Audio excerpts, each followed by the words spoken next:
राधे राधे प्यारे भक्तों, हम सब इंसान हैं और जब हम पर मुसीबत आती है तो हमारा मन कमजोर हो जाता है। हमें लगता है कि अगर हम अपनी परेशानी अपने दोस्त को, अपने रिश्तेदार को या अपने पड़ोसी को बता देंगे तो हमारा मन हल्का हो जाएगा। हमें लगता है कि वे हमें सहारा देंगे, लेकिन भक्तों ये आपकी सबसे बड़ी भूल है। अपना दुख लोगों को बताना ऐसा ही है जैसे अपने पैरों पर खुद कुल्हाड़ी मारना। आज मैं आपको एक ऐसी कहानी सुनाऊंगा जो आपके दिमाग के ताले खोल देगी और आपको समझाएगी कि क्यों हमें अपना हाथ इंसान के सामने नहीं बल्कि भगवान के सामने फैलाना चाहिए। ये कहानी है एक बहुत ही प्रतापी राजा की। उस राजा के पास सब कुछ था, धन, दौलत, सेना और बड़ा राज्य। लेकिन कहते हैं ना कि वक्त कभी भी बदल सकता है। एक बार पड़ोसी देशों ने मिलकर उस राजा पर हमला कर दिया। युद्ध भयंकर हुआ और दुर्भाग्य से वह राजा युद्ध हार गया। उसे अपनी जान बचाकर जंगल में भागना पड़ा। उसका राजपाट छिन गया, उसका परिवार बिछड़ गया। वह राजा जो कल तक सोने के पलंग पर सोता था, आज जंगल में पत्थरों पर सोने को मजबूर हो गया। राजा बहुत दुखी था, उसके पास खाने को भी नहीं था।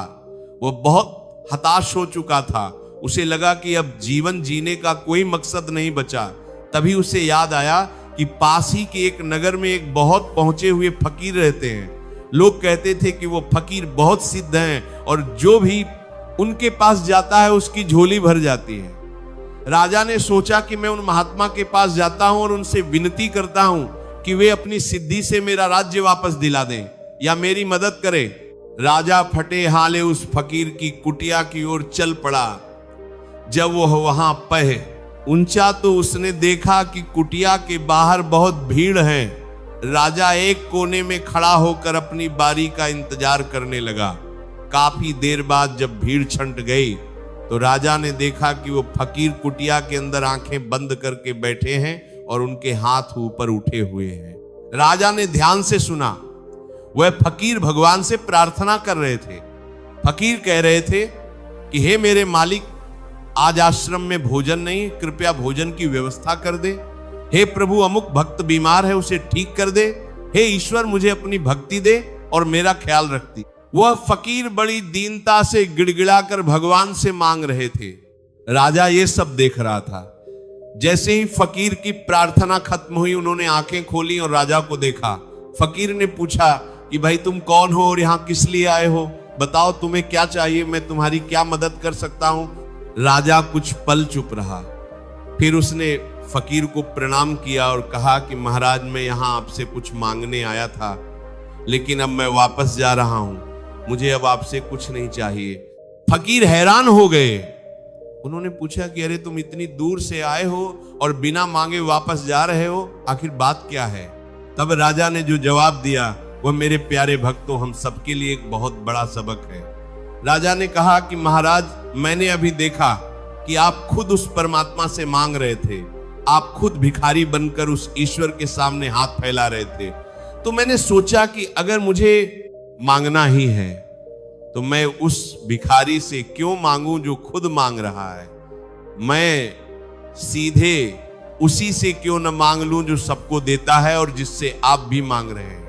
जो खुद मोहताज है वह मेरी मदद क्या करेगा। मैं दासों के दास से नहीं बल्कि राजाओं के राजा उस परमात्मा से मांगूंगा।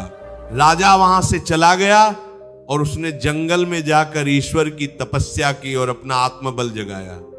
और कुछ ही समय बाद उसने अपनी खोई हुई शक्ति वापस पाई और अपना राज्य दोबारा जीत लिया।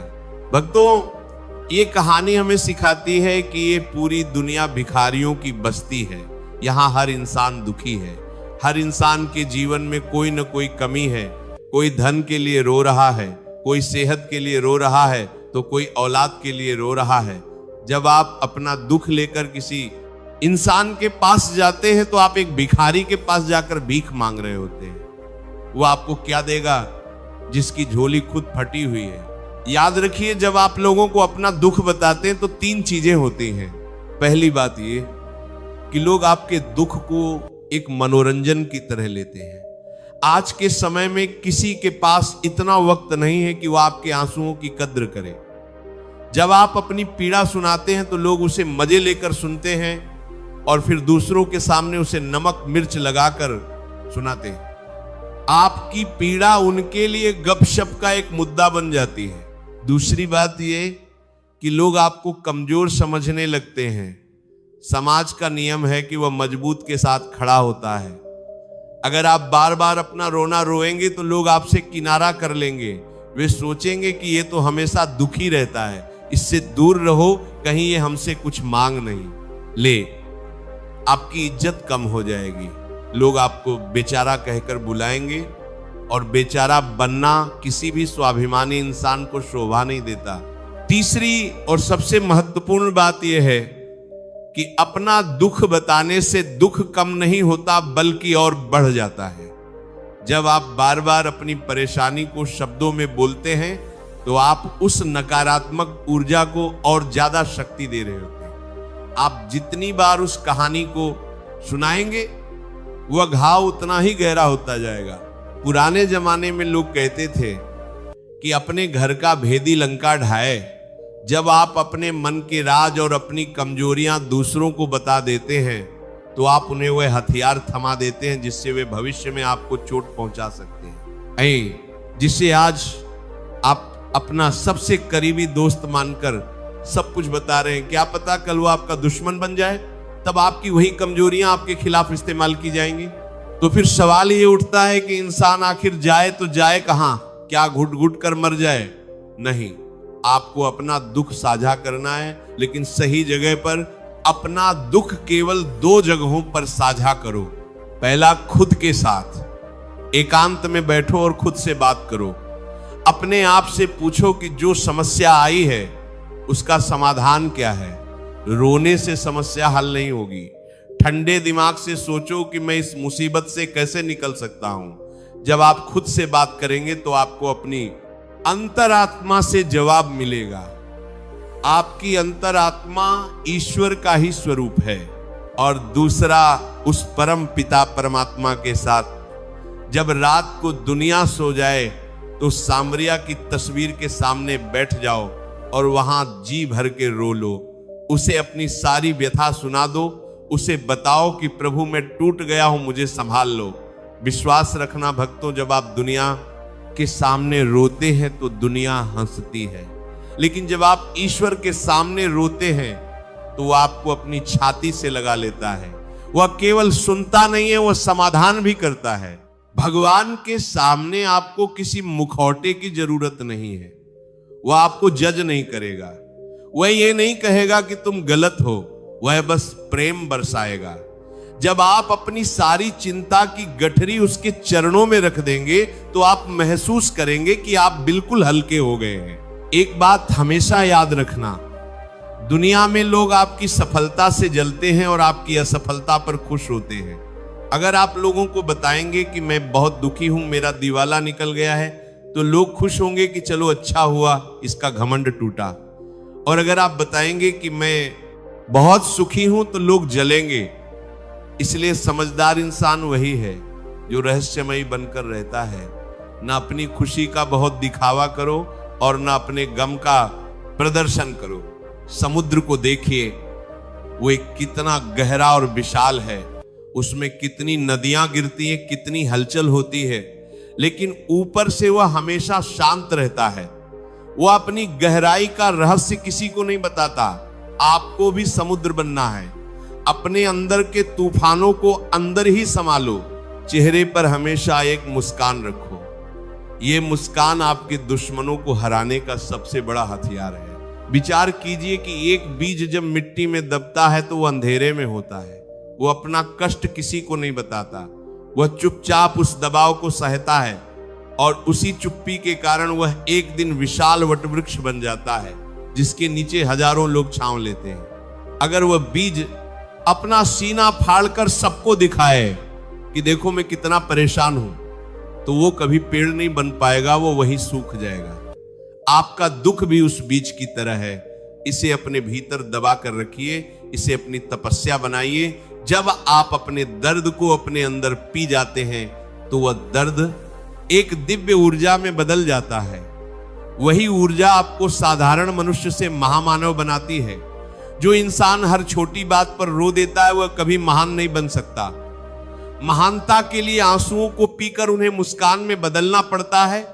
इसलिए अपने होठों को सील लो और अपने कर्मों को बोलने दो।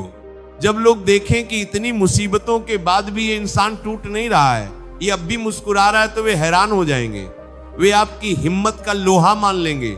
आपकी चुप्पी और आपकी मुस्कान लोगों को वे जवाब देगी जो आपके शब्द कभी नहीं दे सकते। अपने आंसुओं को बहुत कीमती बनाओ।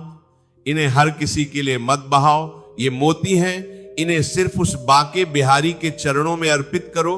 वहां एक एक आंसू का मोल है। आज से एक संकल्प लो, हम हमदर्दी के भिखारी नहीं बनेंगे। हम किसी के सामने हाथ नहीं फैलाएंगे। जो भी चाहिए उस ऊपर वाले से मांगेंगे। अगर उसने दुख दिया है तो सुख भी वही देगा, और अगर वो परीक्षा ले रहा है तो पास भी वही कराएगा।